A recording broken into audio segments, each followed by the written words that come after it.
Hey everybody, this is Peggy Brown from Virtual Properties. I am once again off on a new investment adventure, and I have recently purchased a home that we plan on renovating and updating. And so I want to take you on the journey as we progress through this home. So today I wanted to share with you wallpaper. This home was built in the 80s, so there are lots of old wallpaper that are on the walls, and wallpaper can be challenging. So I wanted to share with you, I'm going to turn the camera around here for a second. If you look at this wall, the previous owners have attempted to take the wallpaper off.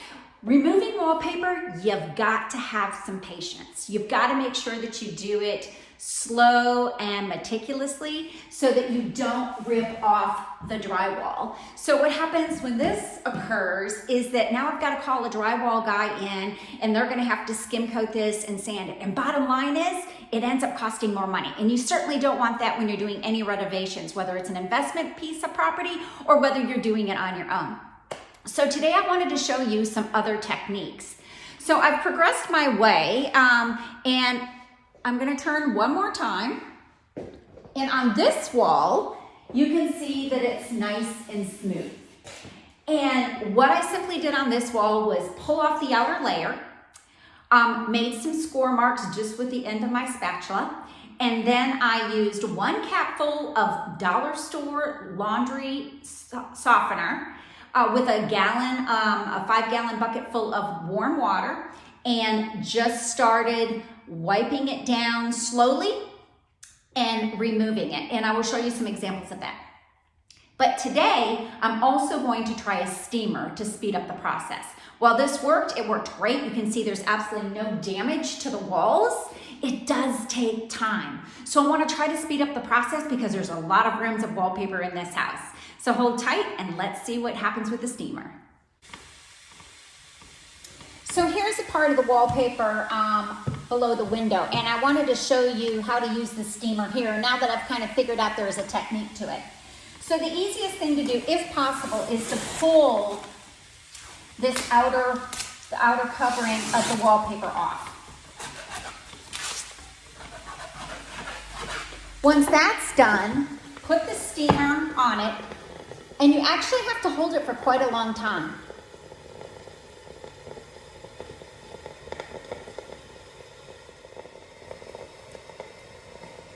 So if you hold it for approximately, say, 30 seconds, you can see that it's started to soften it. So what you have to do is you got to be able to do 2 things at one time to make any progress here.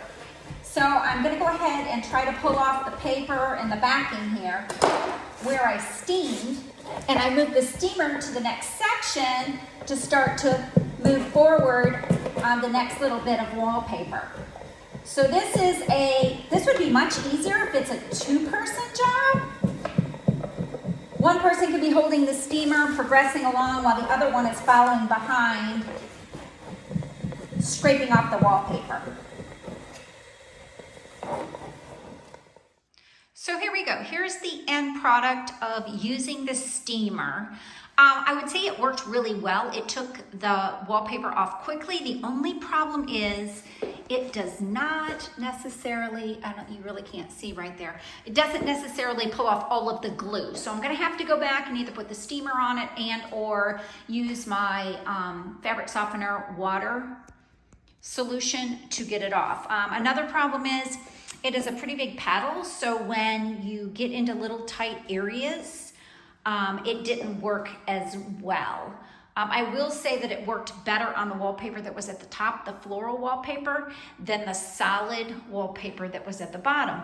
And that is totally opposite of what it was when I was using the fabric softener water solution. It worked fabulous on the bottom. It worked very, very quickly compared to the top. So there you go. Those are the 2 different ways of taking down wallpaper. If you are a do-it-yourselfer, I would suggest giving it a try. If you like what you saw, make sure you stay tuned for my next video because I move on to the next room, which has a different kind of wallpaper, and it presents itself with a whole nother set of challenges.